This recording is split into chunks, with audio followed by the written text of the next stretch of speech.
Hello, everyone, and welcome back to another episode of Let's Chat Reality. I'm Molly, I'm Michael. and today we're chatting more about Big Brother 28, another week in the books here. Lots that went on this past week. But before we get into it, first, how are your thoughts? How do you feel overall just on this season where we're at right now, Michael? Yeah, I feel like this season has been a roller coaster, lots of ups and downs.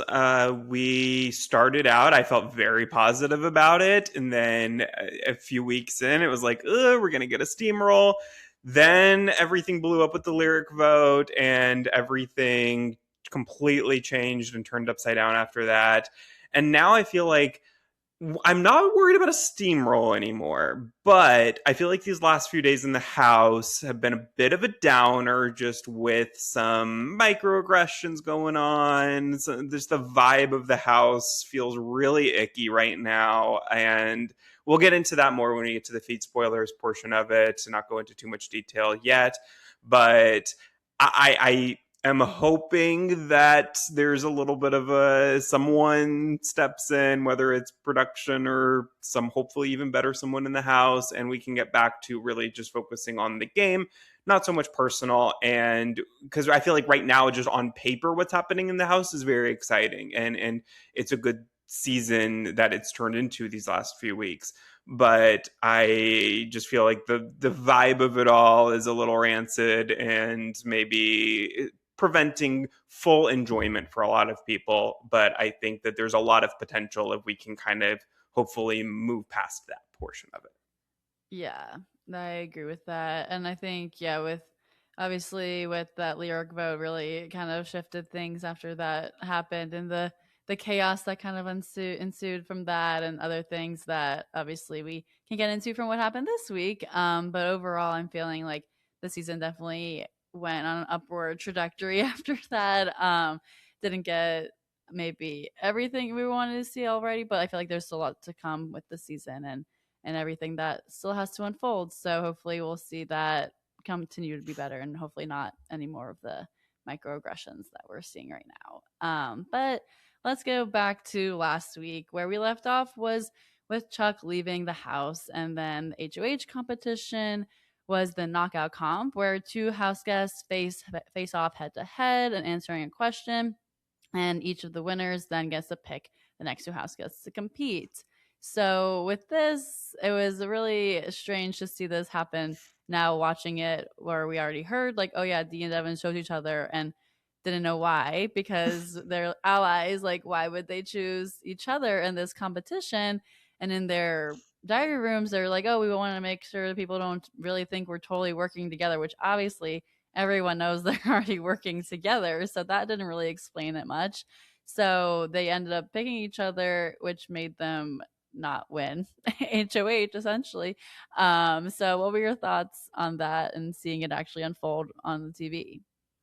Yeah, I think this is so interesting because it's where you kind of see the difference between a survivor vet coming into Big Brother who isn't necessarily super familiar with Big Brother as a game versus someone like Angela who is coming back as a Big Brother vet and has either done these competitions before or is just somebody who has seen multiple seasons of Big Brother and knows the strategy of these comps. Whereas someone like Dee, who is such an incredible gamer. Whatever, is happening on Big Brother this season, you cannot take away from her Survivor 45, where she just dominated that game. And that's not to say that she's doing terribly on Big Brother. I just think maybe there's people who are finding and focusing on her faults that she has, which there have been on this game. You can't deny that, but I think that we are seeing now in a situation like this where clearly Angela is going, what the hell are you doing? Do you not know how to play this comp? And she was warned not to, like, I can't remember who it was. I think it was maybe Drew or Barrett came up to Dee and was like telling her the strategy in a knockout comp. And so she knew, she was warned about Yosh. She knew everything that was happening. And she still chose to basically not care if she won HOH and decided to prioritize focusing on hiding her alliance with Devins that everyone already knows about. But I think if she had been a little bit more familiar with Big Brother as a game going in, maybe she wouldn't have done that. Yeah, and I think it just also made her feel like, or she thought that she felt safe with, I guess, most people in the house. Maybe that's also why maybe she wasn't caring as much, because obviously we did see then Dee and Devin celebrated once Yash had won the HOH competition. They're celebrating in the storage room, thinking that they're safe since they're both in the Wolfpack Alliance with Yash. But obviously, we know what happens there. But then also Haley tells Angela that she thinks she's going to be saved. So everyone's just like, oh yeah, Yash is going to keep us this week. But obviously that cannot be true for everyone. So it was not great to see that because obviously we knew what was happening at that point. But Dee and Evans were just a little bit in their head, too in their head there, that they thought they were safe. Yeah, I mean, look, here's my hot take for the week. I see the vision of a Yash win this season. And I Wow. think that this is a prime example of it because whenever somebody wins HOH and everyone feels safe, that's a sign of someone who's playing a pretty dang good game. And I think the fact that so many people like Dee and Devins and Haley felt so safe when clearly they were not safe, I think is just a good example that Yash is playing a really good social game. And that I think we saw it with his HOH last week, that look, obviously it didn't get the result that he wanted. His ally ended up going home, but that was not his doing. He did not put up his own ally voluntarily. Now, maybe he shouldn't have put up Haley, but in the end, Angela won Blockbuster, so it really didn't matter. But certainly it would have been a better move not to put up Haley. That was a mistake, but I think that all in all, he did a pretty good job as HOH last week. And I think that right now we are seeing where, and we'll get into this, I think that something that happened later in the feed spoilers may be the best thing to happen to his game that may not seem like it would be a good thing that happened to him. That's very vague, but I'll get into that later. Yeah, no, I feel like, yeah, the fact that that's a good point, that if you're thinking, if everyone thinks that they're safe with someone, that means that they trust him. So that's a good sign for his longevity. But also then with what happened in the week, though, because of who we nominated, I feel like that's obviously then putting a distrust in certain people too. So I mean, I guess the game moves so quickly, like you kind of can forget about what happens weeks prior when you move into future weeks and the new HOH and all this stuff happening, that maybe they won't be as bitter for certain things, and it ended up being a good outcome of who left. So overall it was okay, but still, like, yeah, the Yash does have some winning probabilities here, I would say, for the game. But Yeah, no, I yeah. mean, it reminds me a lot of like, and not to say that his game is reminding me of this, but I'll never forget on Big Brother 19. There was a segment in the finale of everybody just being like, "I trust Paul. Paul's my number one," and it was just like these minions of everybody being so happy when Paul won HOH. And same thing with Andy Herron in season 15. That there was a segment that they showed where when he won HOH, who everybody was like, "I feel safe. I feel great about him." And it's just like those people end up, Paul didn't win, but those people are known as some of the greatest players of all time, and if they didn't win, a lot of people maybe feel like they should have. And I don't know that this is to that same extent, but I do feel like there's shades of that with everybody just feeling so safe with Yash when he won HOH. Yeah, no, for sure. But for nominees, obviously he does have to nominate people, so not everyone can be safe in the week. But he tells Kamu and Drew that he wants to nominate Angela and Haley with either Dee or Melody as a pawn, and then Kamu pushes him to put up Dee for leaving him out of both vote flips and an effort to try to get an icon out of the house. So here was really Kamu pushing that Dee nominee for Yash to put up. So, what did you think about that and these initial nominees? Yeah, I thought that, I mean, Haley and Angela, at this point, that was not a bad move. I think later on they decide that they want to potentially work with Haley, bring her in, and then that ends up maybe being not a great move to not take her off the block later. But at this point, before they kind of had thought about that plan, I think, yeah, it's fine. I'm never a huge fan of like, oh, everybody is targeting this person, so I need to put them up. I think that a lot of times that's not a person you would necessarily want to target because they're going to, you're doing everybody else's dirty work. And if something is seems like a good move for the entire house, that means it's not a good move for you. And I think that but I can understand the feeling of like, well, if I don't do what the house wants, then people are going to start looking at me. So I get it, but I think there's maybe a thing of like, you put the person on the block, but you make sure that they don't go home so that they are a target in front of you for the future.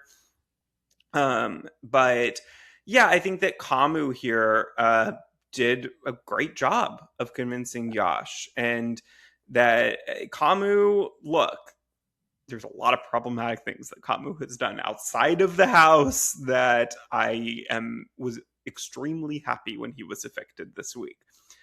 He's a pretty dang good Big Brother player in a lot of aspects, and I think he's very convincing. He seems very genuine when he talks to you, and I think that he did a very good job of convincing Yash to put that target on D. Yeah, oh, definitely. To think that it was really just Kamu's convincing that made him do that, like that's a lot on showing that how strong of a player that Kamu is for just telling him that like Yash might not have wanted to. I mean, he suggested D's name in the beginning, but like really solidifying that thought that oh yeah, I should put up D just because of talking to Kamu. Like that's a really good persuasion from from Kamu in that Yeah. sense. But And Kamu, I think, did what he's very good at is like, as soon as someone from the other side of the house wins HOH, or when things blew up and he needed to find a home, I think that he's a very good player in terms of being able to, if he's a target, being able to convince somebody to come to his side and work with him, that he needs somebody. He doesn't have anyone right now. His alliance betrayed him. He was able to so quickly last week or 2 weeks ago just flip that script completely when Lala was HOH and went from being a potential person on the block and target to go home to suddenly being like her number one ally. And not that Yash was ever going to like target Kamu here, but I think he did a really good job of like just becoming Yash's number one suddenly as soon as he won HOH, and not seeming like that's what he was doing. I know. Yeah, that was crazy that he could just do like that. So it's good people saw him as a threat though, because obviously he is one. But then we get our segment here with Melody winning the next time capsule vote. So she ends up getting a punishment though, unfortunately. But it was a fun one. It was the Lady of the Latrine, where she has to announce anytime anyone goes to the bathroom and unlock the door for them. So maybe not fun for her because she has to announce every time someone needs to go and unlock it. And there was a fun segment of she was annoyed with having to go down to unlock the bathroom every time. But overall, I feel like it was 48 hours also. So it wasn't like the entire week, right? It was 48. Yep. Yeah, only 48 hours. So with that, it was just 2 days she had to do this. But overall, it was fun to watch it. And I watched it also when it was happening on the live feeds, which was funny. Yeah, look, it's fun. It's a fun punishment. Here's my question to you: would you rather do something like this, where it's a shorter amount of time, but you have to do a task the whole time, or do something like Eggula, where there's no task, but you have to do it for the full week? I think I'd rather do the tasks for a short amount of time, just because it's Hmm. less that you have to think about it the whole week. Like if it's the whole, I mean, yeah, you're just wearing something when it's the whole week, but Angela was very uncomfortable. It seemed like wearing that costume, so I feel like just from the viewer standpoint of seeing what happened, it seemed that the lady of the latrine didn't seem like as terrible. Yeah, I think I agree with that. My only like concern with it would be that it really does impact for those 48 hours her ability to be in the game. And like if she has to like basically stay in the bathroom all day and or get up in the middle of the night and leave conversations where maybe she's putting herself in a good position with somebody and has to suddenly go and interrupt that to go to the bathroom, I think that that could maybe impact her game more than something like Angela, where it's like, yeah, she's in this costume, but she can still move around and be in conversations, the same conversations as she would be, and it maybe doesn't impact her game in the same way. Maybe, if anything, it maybe even makes her game better because she looks so non-threatening in that egg costume. I think that's what happened with Vinny last season, was that he was seen as this big master manipulator, and then it's like, well, he's just an egg, he's so cute, he can't be manipulating me.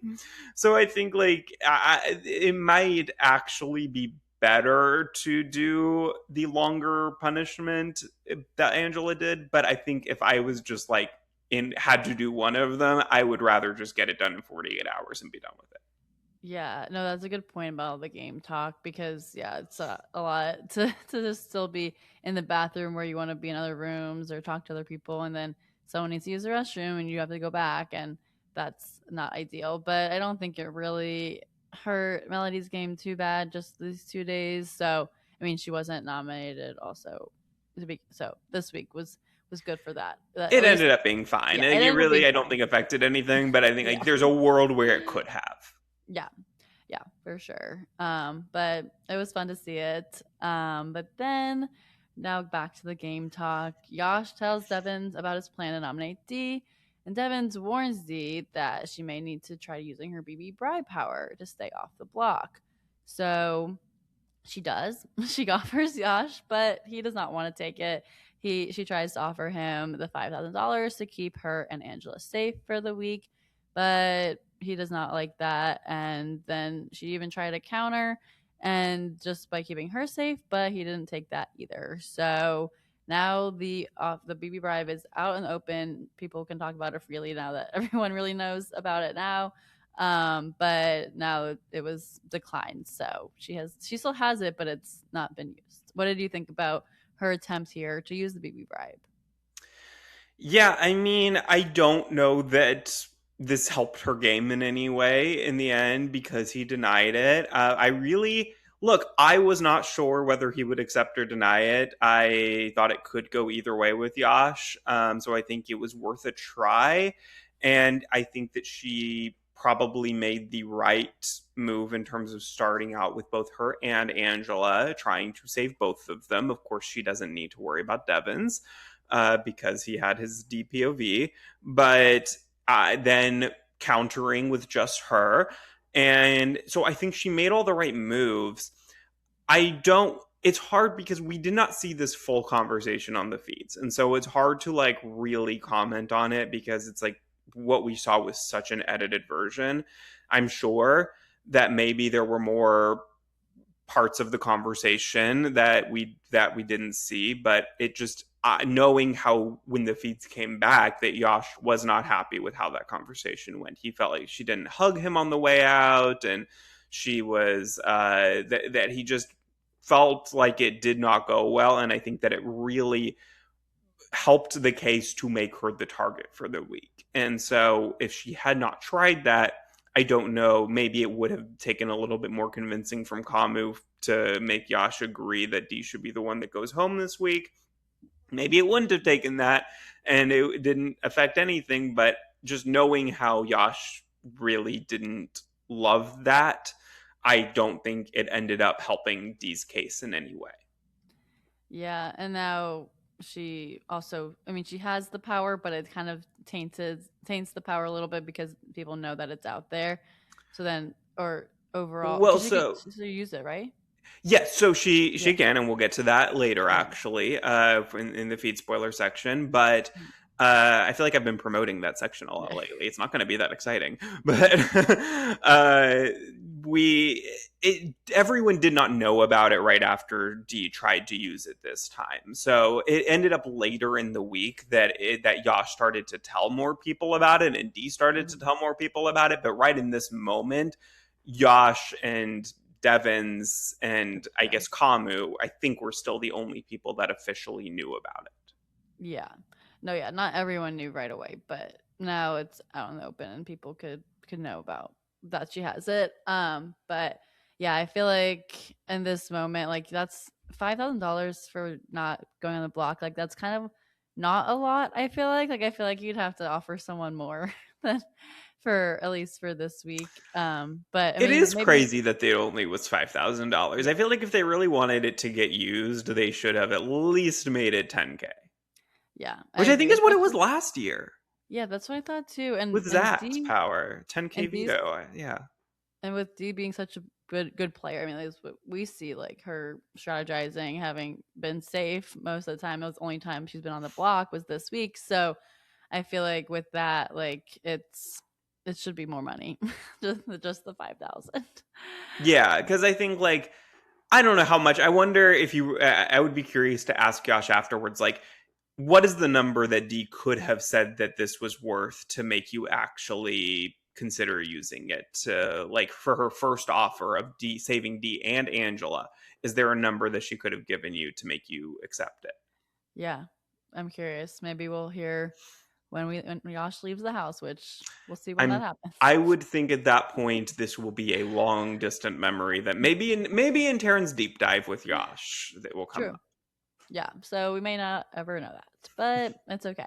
We can just speculate. Maybe I'd say $10,000. Maybe he would accept.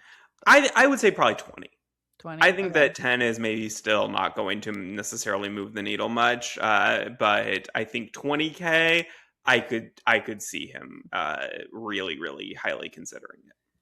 Yeah, for sure. Well, then we did see with nominees, it was Angela, Haley, and D. So obviously we knew the bribe didn't work. So it's pretty expected that we would see Angela, Haley, and D up on the block. And so those were the initial nominees for the week. So what did you think about seeing that?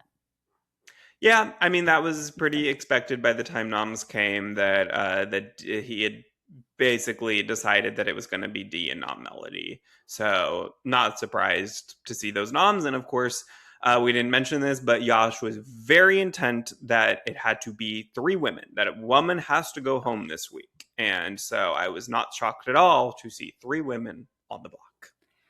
Yep, unfortunately. Yeah.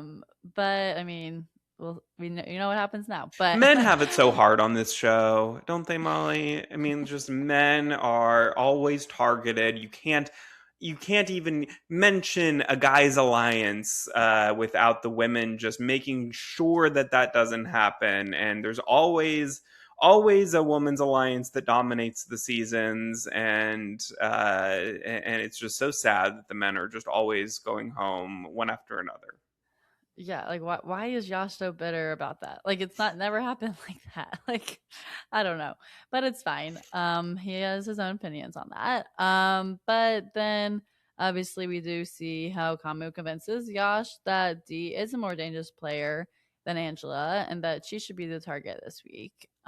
So fortunately, seeing two icons up there, sad to see that. But we know obviously Devin does have his Diamond Veto. But before that happened, what were you thinking? Were you scared for D's safety?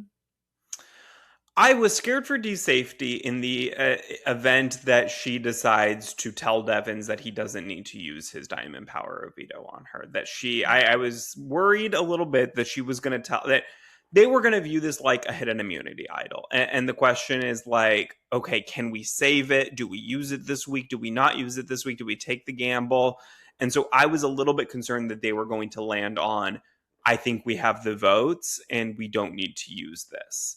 And that scared me because if Dee's on the block come eviction night, like she's going home. Like I just don't see a world where the house decides that they can keep her around. And I was very happy that that did not happen because I think that that would have, if anything, would tarnish Dee's legacy and Devin's legacy a little bit. It's Yeah. maybe making a move like that, and so going out that way. So I'm glad that that did not happen. Yeah, I agree. But then we have the veto comp, and Yash did win OTEV. So he decides, well, we don't know yet, but overall, he wants to keep the nominees the same. And so if he won, like, that would stay the same. So not ideal for that to happen because obviously we wanted D and Angela to come off, but here the nominees were going to be the same if he won. So that was not great to see that. But OTEV was fun. Yeah, Did you like seeing the competition? it was fine. Yeah. I mean, I like OTEV. I Yeah. don't know that this version of OTEV, whatever the hell the pink blob was, that I can't remember what they were trying to do with that, was not my favorite version of OTEV. I'm not going to remember what OTEV was. I already forgot. In fact, I remember what he looked like, but I don't really remember what it was supposed to be. But I going back to Yasha keeping the noms the same, Yeah. this wasn't really brought up on the show because they really made it focused on whether the Diamond Power Veto would be used or not.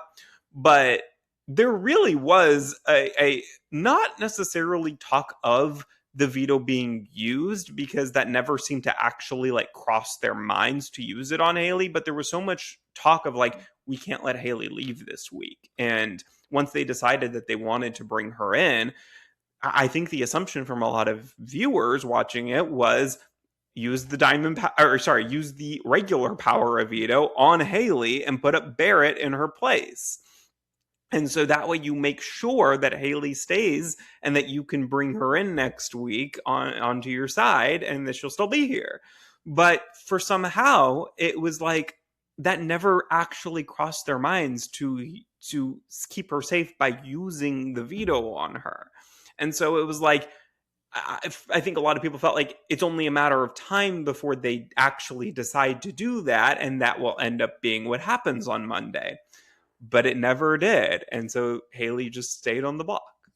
Yeah. No, that is crazy because you would think they want to keep her safe, but it didn't happen that way. And of course, they did not know about the Diamond Power of Veto, so they could not plan for that. But even so, even without that being a factor, it's still better to have Dee, Angela, and Barrett on the block and being perfectly fine with whichever one of them goes home versus Dee, Angela, and Haley, and then just have to still do the work all week to try to keep Haley safe. Yeah. Oh yeah, it would have saved them some issues, some problems there if they could have just taken her off in the beginning. But they did not. But before we see the actual nomination or the veto ceremony, we see Devon's debating whether or not he should use his diamond power veto to save Dee. So then he decides he is going to use it and replace Dee with Kamu.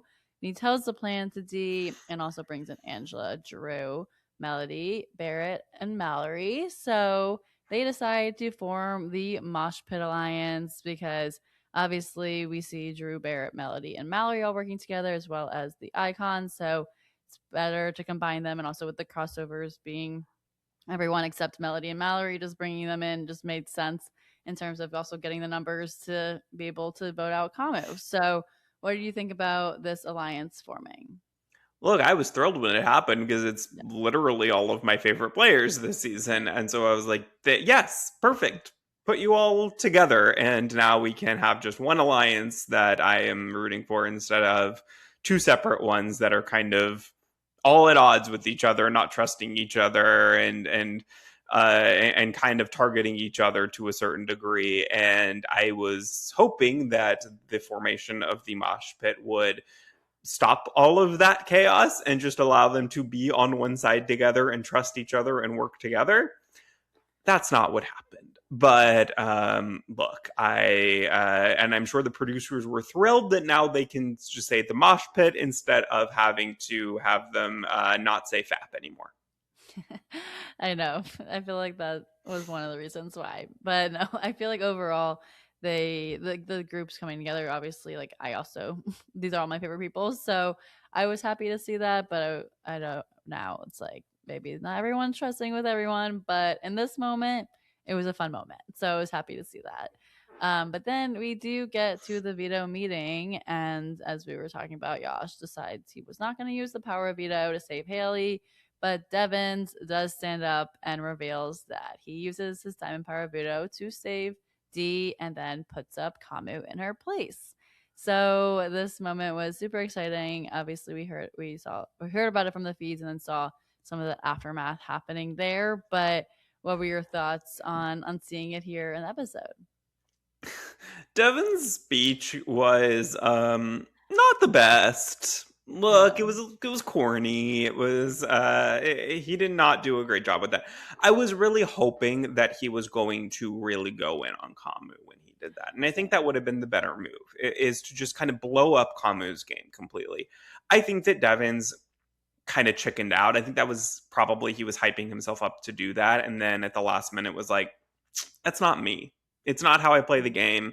I think he really likes Kamu, and he just ended up feeling bad and didn't want to do it. And it unfortunately, not only did it make it less exciting, and the fallout was kind of non-existent, that we were all so hyped up to get the feeds to come back. And I know you were texting me like, yeah, I Yeah. want to be there right when they come back. Text me, make sure I know when they come turn on. But then nothing really happened, and it was a little bit of a letdown. And so not only did that kind of take the air out of the, what's that expression? The The air air out of out the of the balloon? something. I don't I don't know. know. Whatever. The balloon? It yeah, the balloon, is that right? I don't know. But it not only, it was also bad for his game, I think, because it made it so that all week long Melody and Mallory are going back and forth and deciding what they want to do. And I think that if Kamu's game had just been blown up, that they would have been much more likely to be like, oh, I don't want to be associated with that. Like, I think that it would have really made their decision for them, versus having to stress out for like 3 days about where Melody and Mallory were going to go with this vote. I know. Yeah, for sure. I know. I wanted to see some more chaos happening, and it was really just them talking about, oh yeah, Kamu's up, like what's gonna happen, and people just talking about what was going on, not like necessarily like hearing anything that like really blew up the house. I mean, Yeah. it was definitely a shakeup because obviously no one knew about I mean, some people knew, not everyone knew about the Diamond Power of Veto. So with that, or it was only D that knew, right? Or before Well, it no. happened. So when they brought in Oh, everybody right. into the Yeah. mosh pit, they were all aware of what was going to happen. Yeah. But before, so not everyone in the house, so besides the mosh pit, not everyone else didn't know about it. It surprised Lala and Taylor and Yeah. Kamu and Yash. Haley and Haley. Haley. Yeah. Yeah. Yeah. No, for sure. So for that reason, it was kind of exciting to see their faces. But overall kind of was, yeah, a little bit of a letdown there that we didn't get to see much more chaos happening from that. But Yeah. where I'm happy because I wanted D to be safe. So that was the goal of using the time power of Oh, veto. And yeah. so Thrilled that about the that was result. yeah, exactly. That's what we needed to see, and that's what happened. But then after this replacement, then Kamu, Yash try to pull Melody and Mallory on their side to keep Kamu safe. But Yash lies to them about Dee's bribe, saying that she wanted to put him up instead of her and Angela. And then he also speculates that Bear must have been the one to rat out the summit meeting from last week to the icons. There's a lot of now everyone's talking about what's going on, who's going to keep who.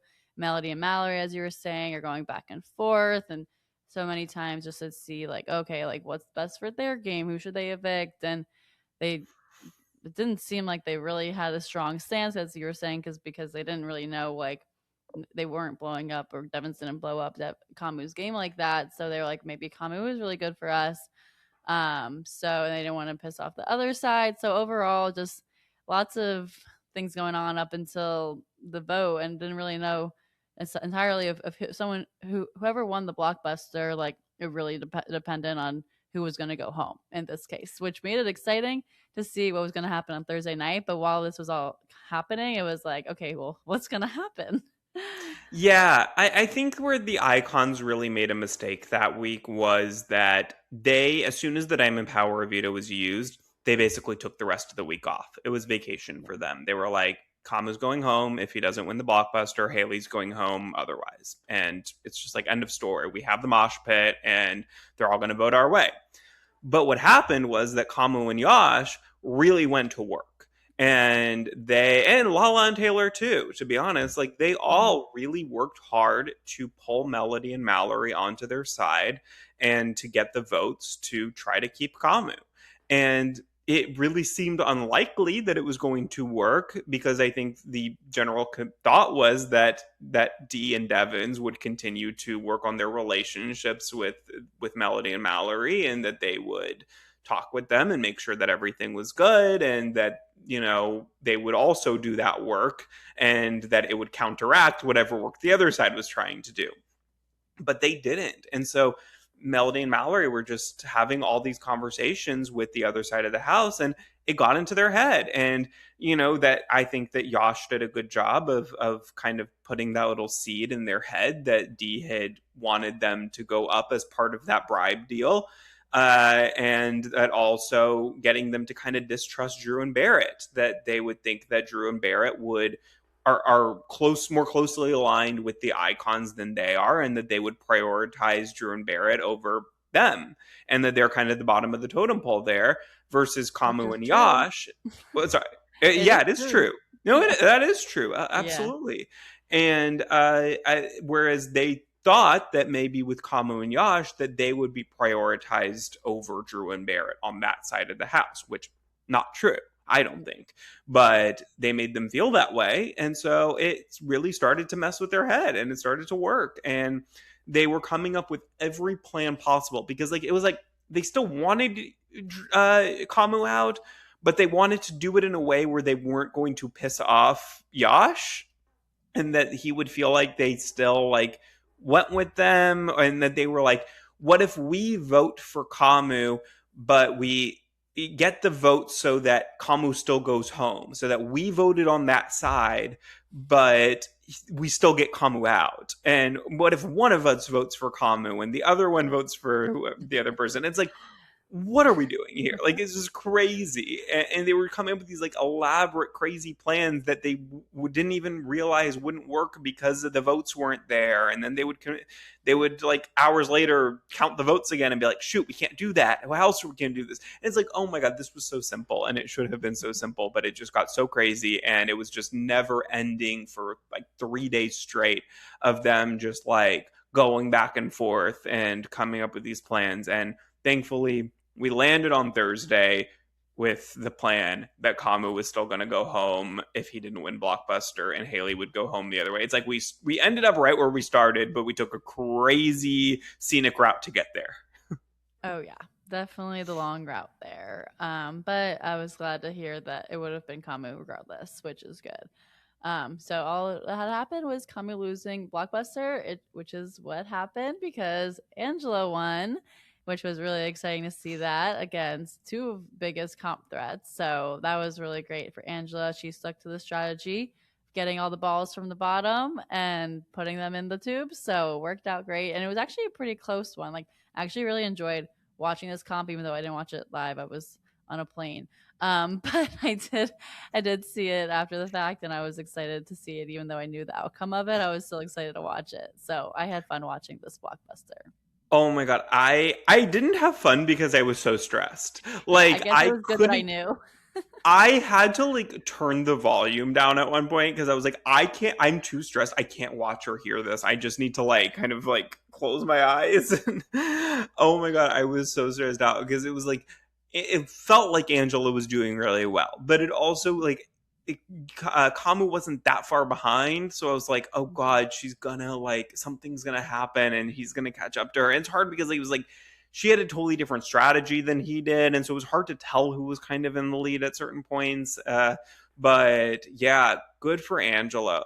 I mean, the Tucker strategy worked clearly, and the crazy thing was that she told Kamu and she told Haley about that strategy, and then Haley told Kamu. So they all had the same strategy, but Angela was the only one who could do it, Yeah. and she did it really well, and it was so her reaction was hilarious. It was just what a moment. Who I don't think anyone really realistically thought that was going to happen.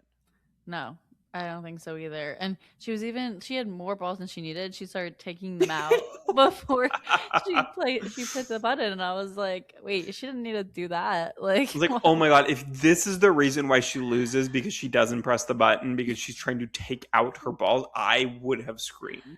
I know. No, I agree. I feel like that would have been bad, but she still won, so it's okay.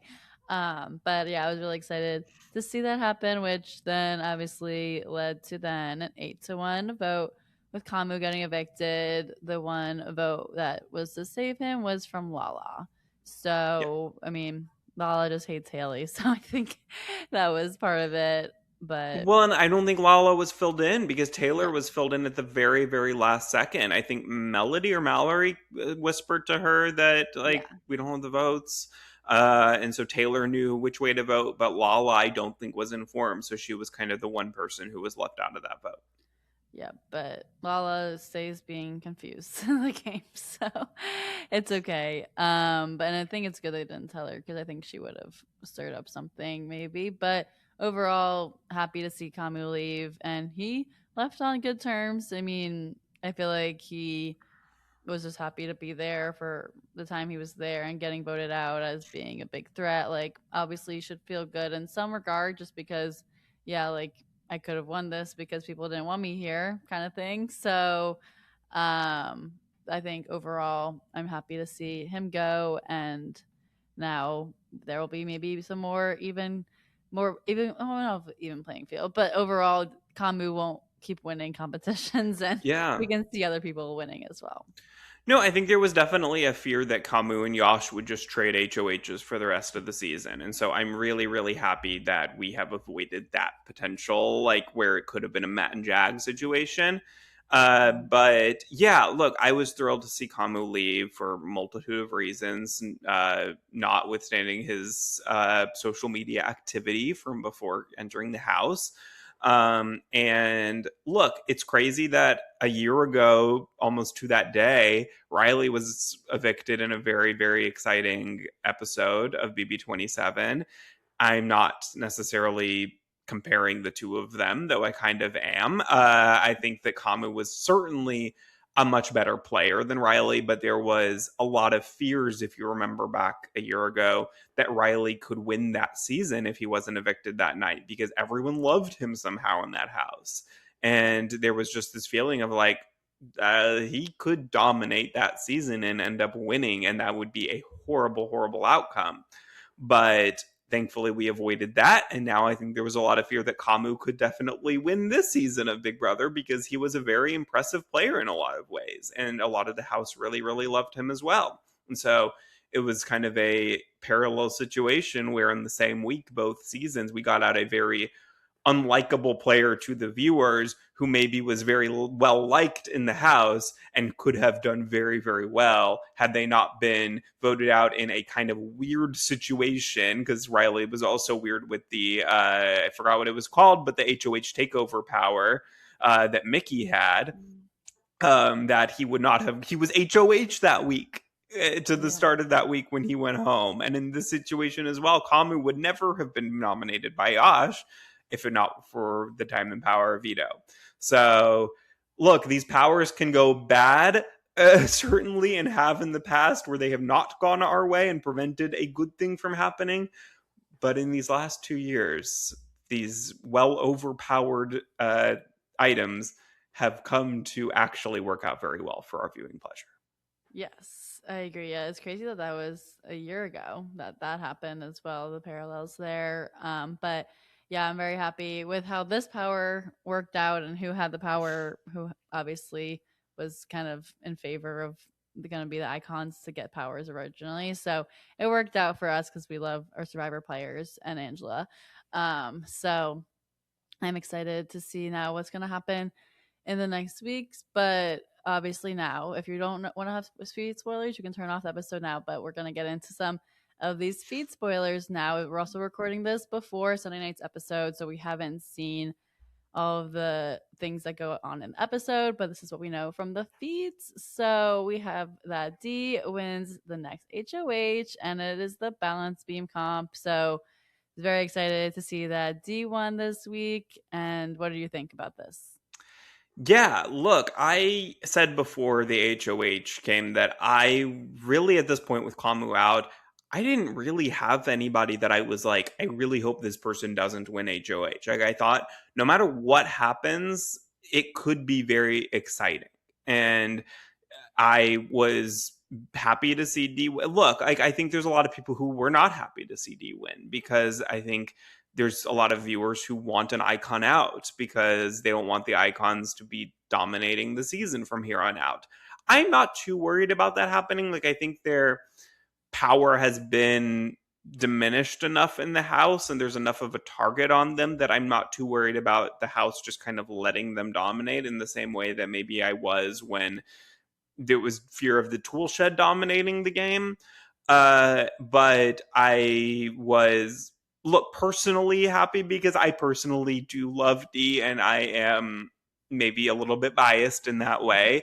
But I was happy to see her win HOH and to actually win a real HOH and not one where she's only up against D and Angela like the first comp and one where people were saying can D do Big Brother comps? Like she was good at Survivor comps, but it seems she's not great at the Big Brother one. So happy to see that she actually won fair and square a real HOH against the rest of the house in a normal Big Brother competition. Yeah, I agree. I know. I feel like we hadn't gotten like a totally normal HOH. I mean, we've had some, but last week's knockout obviously was not great, especially with their strategy. But yeah, I'm happy to see that, and I'm excited to see who was close. Do we know who was like second place? I'm sure it has been revealed. I don't. Yeah. I don't Okay. remember seeing that. Yeah. Yeah, I wasn't too worried either. I feel like Oh, overall. actually, sorry. I think unless I am mixing this up with a different competition, I believe Mallory was second, and she Oh, threw it to D. that's what I heard. Yeah. Yeah, I do remember now Taryn going on a whole rant about this on the live feed update.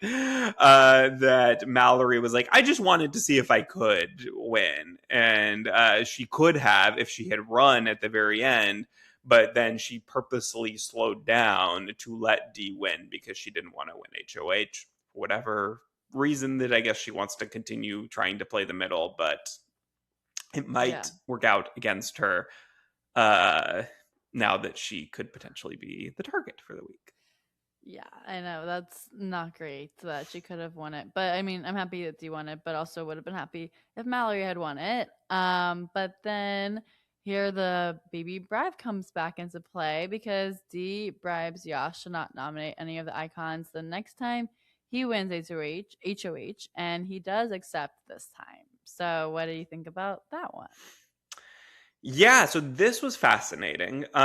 This was, I don't think, the way that the producers intended for this bribe to be used. But we all kind of were saying, what is someone going to do for 5K that they wouldn't already plan to do? Like, what would they accept this for? It's not enough money.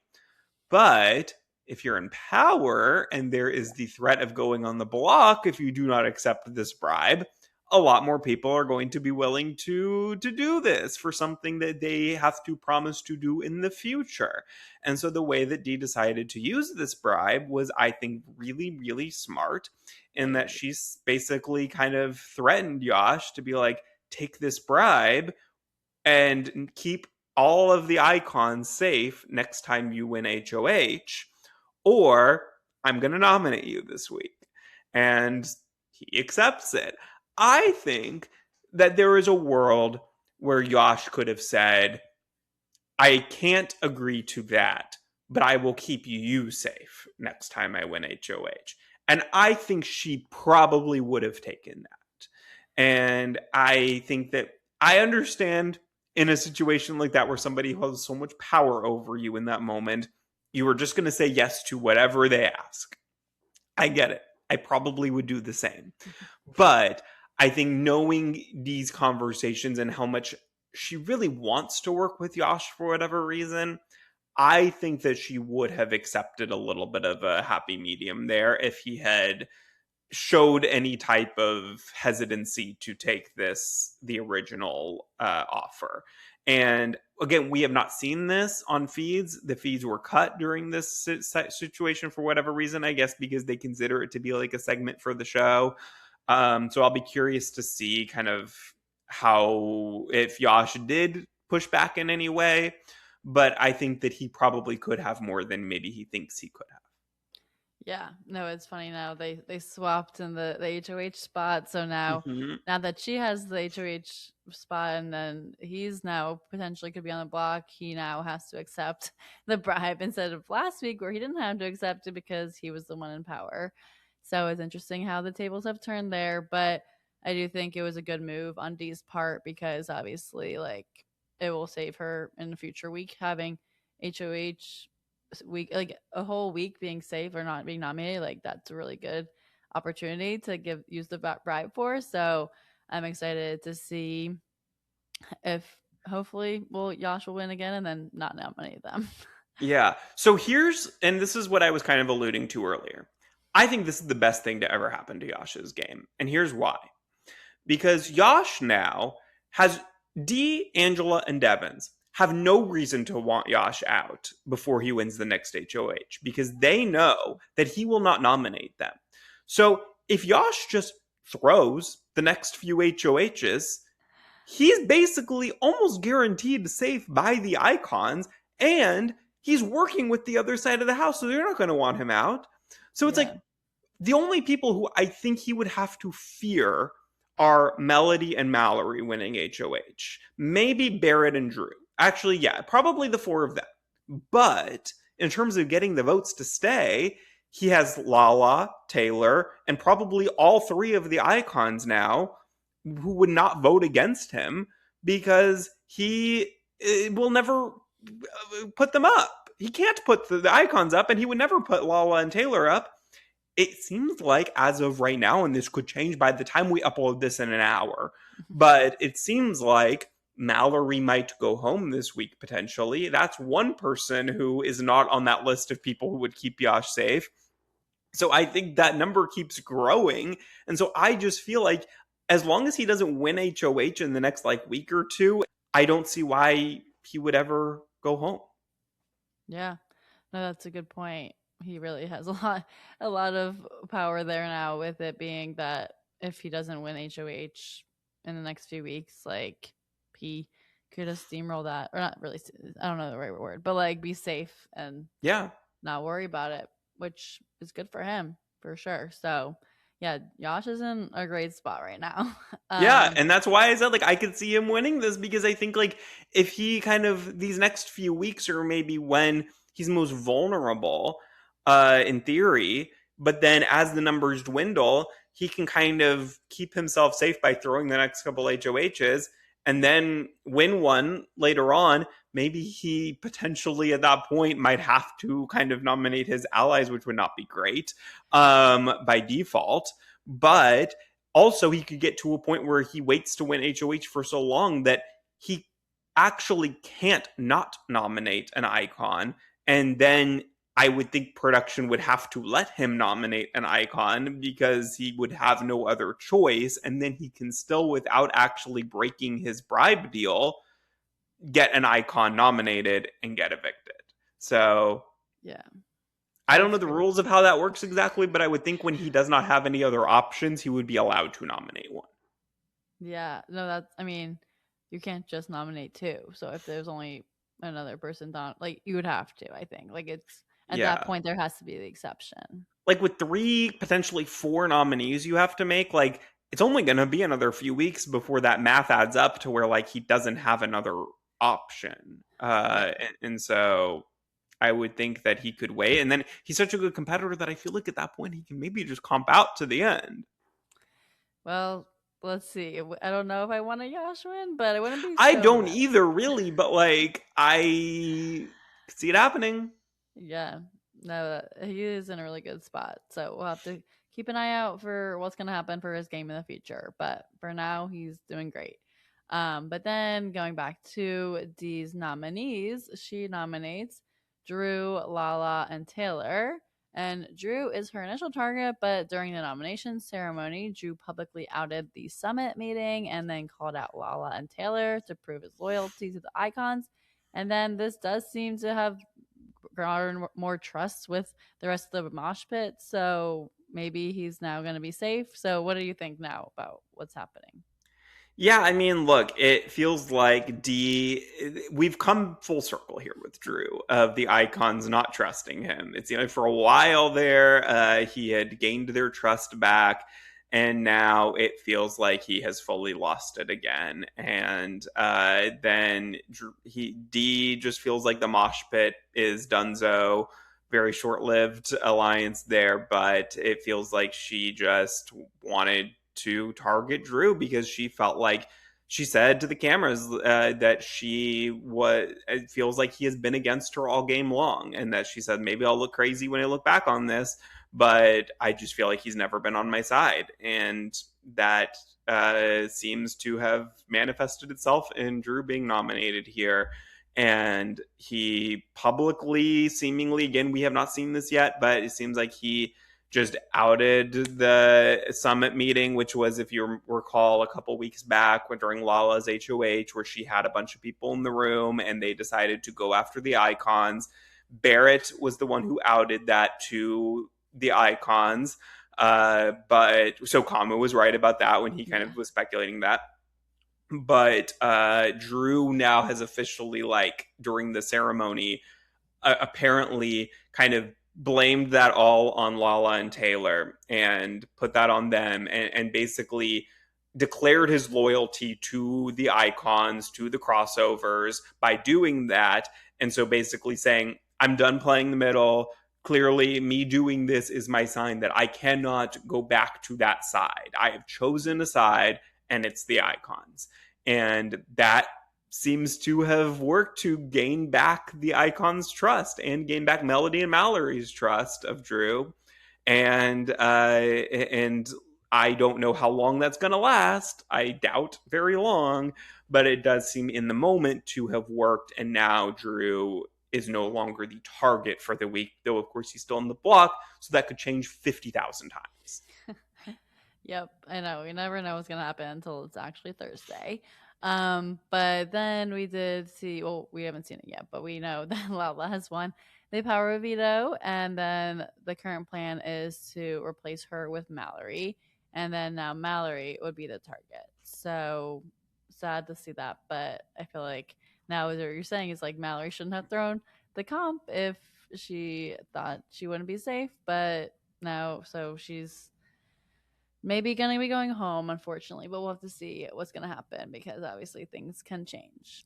Look, I love Mallory. I would be really, really sad if she went home this week. I think she brings so much fun to the feeds. She plays these games and that are fun, and she just has, like, just such a bubbly, fun personality that I think just kind of lightens the mood of the house in a lot of ways. And so I would be really, really sad. And she has a really good head on her shoulders, and, like, is good at this game. I think her one fatal flaw could be throwing this HOH. And if she goes home this week, as much as I love her, she kind of did it to herself because she allegedly could have won this HOH and chose not to. And that would really, really suck. But it would be a little bit poetic if that were to be the case, that she did do it to herself. But that does seem to be the current plan. But because they feel as if Taylor would vote strategically in the jury, would vote for the best player, and they fear that Mallory would not, that she would vote more personally, I guess. I don't think I agree with the fact that I think that Taylor would vote strategically, and I think Mallory would vote strategically, but it seems like for whatever reason they worry that she wouldn't, and that's why they want to get her out pre-jury. But that, I feel like, is such a loose argument that I think could absolutely, again, change 50 million times throughout the week. So I don't think that that's going to stick and just be the case all week long. And of course, Mallory has shown she can win the blockbuster. She has won comps before. So Pipe Queen could Pipe Queen again. Yep, I know we'll have to see because yeah, Blockbuster can really help her or not help her at all. So we'll have to see what's gonna happen, or if she even is nominated. But as of now, that's the plan Yeah. to nominate her.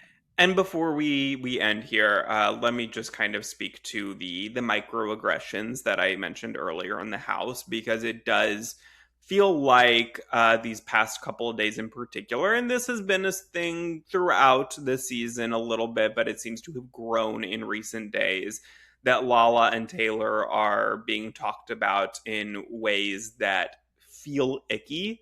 That people are saying, like, we want to make sure Taylor has a bad week this week, and that just ways that they're speaking about Lala and Taylor both, just it feels like they are being targeted more personally than other house guests, and there's kind of double standards, that things that Lala and Taylor aren't allowed to do that other people are, and people saying we're just going to let them cook and clean all week, and that's all they're good for. And I don't want to put any words in people's mouths because I don't have the quotes right in front of me, but it is things to that effect that are being said, that that just, I wish production would say something. They shouldn't have to, it shouldn't get to that point where they even have to say something, but I wish they would, to nip it in the bud and say, guys, like, we can't keep talking this way, we have to be more mindful of that. I wish that other house guests would say something when they hear other people saying that, but I think that there's a feeling that maybe if you do, then it could affect your game. And I know that's what Andy Herron has said in the past, that he didn't like comments that were being made on season 15, and didn't say things because he didn't want it to affect his game. Andy Herron himself said a lot of things that were not great on the live feeds as well. But I just wish that this would be dealt with. I don't know that it will be. It is kind of making it a little bit less fun to watch the feeds, and to want to root for people that are saying some not great things. But I hope that when they come out of the house, they will watch themselves, see the reaction to it, and learn and grow from it. That's all we can hope for, I guess, at this point.